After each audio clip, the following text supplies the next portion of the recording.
Students, आज का हमारा नया चैप्टर शुरू जो हम कर रहे हैं उसका नाम है फैट्स या वसा, जो ऊर्जा देने वाला तत्व होता है।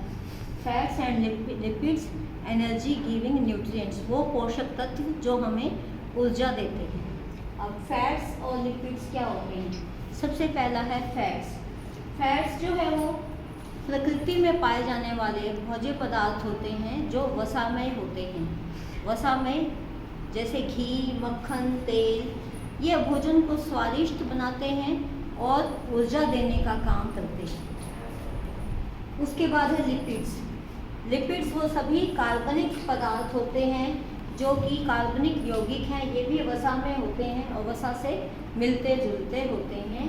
इसमें स्टीरोल भी आते हैं और इसमें ग्लिसराइड्स भी आते हैं और इसमें ये हमारी कोशिका में उपस्थित होते हैं। ये विटामिन डी का प्रिकर्सर हैं जो विटामिन डी को बनाते हैं। त्वचा में उपस्थित होता है 7 अल्फा डी कोलेस्ट्रॉल जो इसको वसा बनाने में मदद करता है। हार्मोन्स की संरचना करते हैं और हमारे ब्लड और स्किन में ये लिपिड्स पाए जाते हैं। ये जो लिपिड्स होते हैं, कुछ लिपिड्स स्वाभाविक नेचुरली प्रेजेंट होते हैं जो कि ग्लिसरॉइड से बने होते हैं। ग्लिसरॉइड होते हैं जो ग्लिसरॉल और वसा अम्ल से मिलकर बनते हैं। कुछ ऐसे होते हैं जो जब हमारे शरीर में चयापचय होता है, चयापचय की क्रिया के दौरान बनते हैं, जैसे कि ट्राइग्लिसराइड जो वसा और कार्बोज के साथ मिलकर बनते हैं। नेक्स्ट है वसा की संरचना। वसा भी कार्बोज की तरह कार्बन, हाइड्रोजन और ऑक्सीजन से मिलकर बनी होती है, लेकिन इसमें ऑक्सीजन कम होती है और कार्बन, हाइड्रोजन की मात्रा अधिक होती है। और ये 1 ग्राम वसा से हमें 9 कैलोरीज मिलती है, जो कार्बोज और प्रोटीन से 2.25 गुना ज़्यादा होती है। वसा जो है वो कैसे बनती है? वसा में 1 कण ग्लिसरॉल का और 3 फैटी एसिड वसा अम्ल के अणु होते हैं और ये जो मिलते हैं तो एक हाइड्रोजन का अणु निकलता है और इन्हें हम एस्टर कहते हैं। वसा पानी में अघुलनशील होती है और ये घुलनशील होती है कार्बनिक द्रव्यों में, जैसे कि ईथर, पेट्रोल, बेंजीन वगैरह, उनमें ये आसानी से घुल जाती है। वसा जो है वो 2 रूपों में मिलती है, ठोस रूप में और तरल रूप में। ठोस रूप में हमारे जंतु जगत में और तरल रूप में वनस्पति जगत में मिलती है। ठोस रूप में पाई जाने वाली वसा संतृप्त वसा होती है और ये मक्खन, घी, अंडे की जल्दी और मांस के साथ लगी हुई चर्बी में मिलती है। ये हमारी बॉडी में कोलेस्ट्रॉल को बढ़ा देती है और ये हमारी ब्लड वेसल्स, रक्त की नलिकाओं में जम जाती है, जिससे व्यक्ति को हार्ट प्रॉब्लम, हृदय संबंधी समस्याएं हो जाती हैं।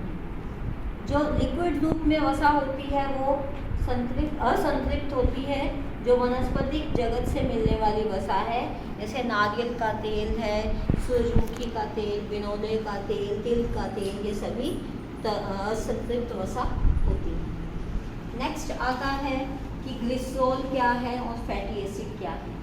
ग्लिसरॉल जो है ये मीठे तरल पदार्थ होते हैं जो पानी में घुलनशील होते हैं, लेकिन जब ग्लिसरॉल का 1 कण फैटी एसिड के 3 कण से मिलता है तो ये वसा बनाते हैं और उस समय ये हाइड्रोजन को छोड़ते हैं और एस्टर उसे हम कहते हैं। और फैटी एसिड जो होते हैं ये कार्बनिक अम्ल होते हैं, जिसमें कार्बन की एक चेन होती है जो मिनिमम 4 और मैक्सिमम 28 तक जा सकते हैं।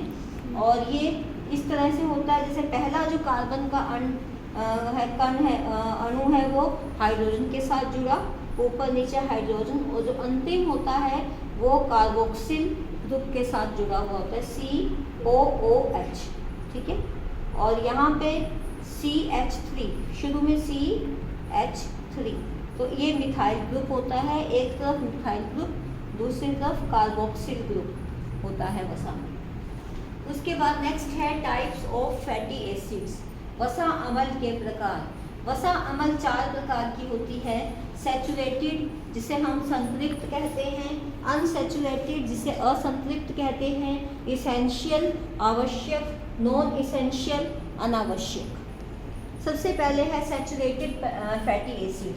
सैचुरेटेड फैटी एसिड जैसा हमने पढ़ा था ठोस रूप में होती है ये सैचुरेटेड संतृप्त वसा कैसी होती है? ठोस होती है, जंतु जगत से मिलती है, मक्खन, घी, अंडे की चर्बी, मांस की चर्बी से मिलती है, कोलेस्ट्रॉल बढ़ाती है, हार्ट प्रॉब्लम होती है क्योंकि ब्लड वेसल्स में ये जम जाती है। तो ये हमारी सैचुरेटेड है। इसके एग्जाम्पल हैं palmitic acid, butyric acid, stearic acid, caprylic acid. इनमें सिंगल बॉन्ड, कार्बन का सिंगल बॉन्ड होता है, CHH, CHH, CHH। इस तरह से कार्बन, दो कार्बन के अणु सिंगल बॉन्ड से जुड़ते हैं और HH से बने होते हैं। उसके बाद है अनसैचुरेटेड, असंतृप्त। असंतृप्त जो है फैटी एसिड, इनमें कार्बन अधिक होती है और इनमें कार्बन में डबल बॉन्ड होता है।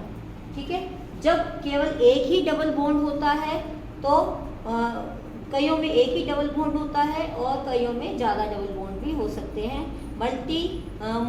मोनो अनसैचुरेटेड फैटी एसिड, मुफा, ये ओलिक एसिड होता है। ठीक है, और उसके बाद है PUFA, poly unsaturated fatty acid.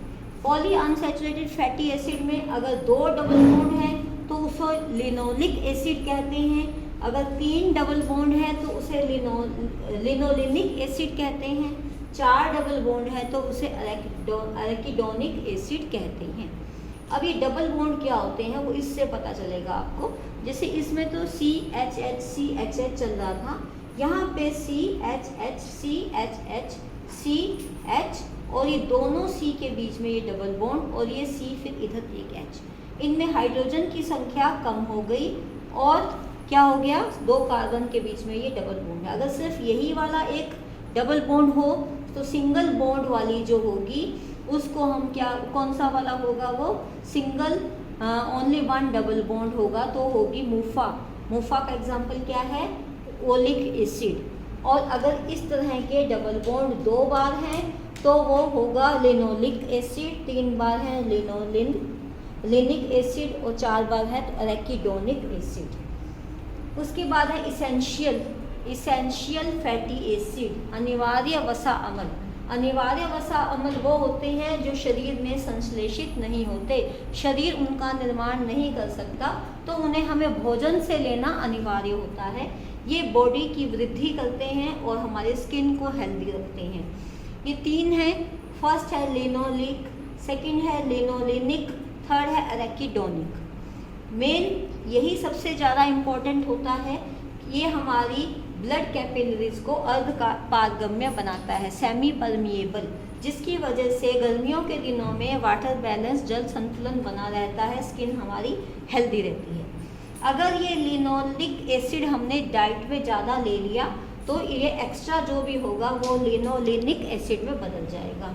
इसलिए लिनोलिनिक एसिड भी एसेंशियल है पर आंशिक रूप से नहीं है। अगर हमारे पास लिनोलिक ज़्यादा हो गया तो वो एक्स्ट्रा हम बना सकता है हमारा शरीर लिनोलिनिक में उसे कन्वर्ट करके। उसके बाद तीसरा एराकिडोनिक इसेंशियल फैटी एसिड है। ये एक्स्ट्रा अगर लिनोलिनिक है तो उसको हम एराकिडोनिक में बदल सकते हैं। तो ये भी आंशिक रूप से इसेंशियल है, पूरी तरह से सिर्फ अकेला यही है लिनोलिक जो शरीर बिल्कुल भी नहीं बना सकता। लिनोलिनिक को लिनोलिक एक्स्ट्रा होने पर बना सकते हैं, एराकिडोनिक को लिनोलिनिक एक्स्ट्रा होने पर हम बना सकते हैं। ये तीनों हमारे जो अनिवार्य इसेंशियल फैटी एसिड हैं, ये सूरजमुखी का तेल, बिनोले का तेल, सोयाबीन का तेल, तिल का तेल, मूंगफली के तेल में हमें मिलते हैं। उसके बाद है non essential fatty acid. Non essential जो शरीर, ये नहीं है कि शरीर को ज़रूरी नहीं है, शरीर को आवश्यकता होती है लेकिन शरीर को वो उनको प्राप्त कर सकता है, संतृप्त होते हैं ये और डाइट में मिल भी जाते हैं। और ये सैचुरेटेड फैटी एसिड जो ये 4 थे, पामेटिक, ब्यूटरिक, स्टीयरिक, कैप्रिलिक, ये हमें हमारे नॉन इसेंशियल फैटी एसिड होते हैं।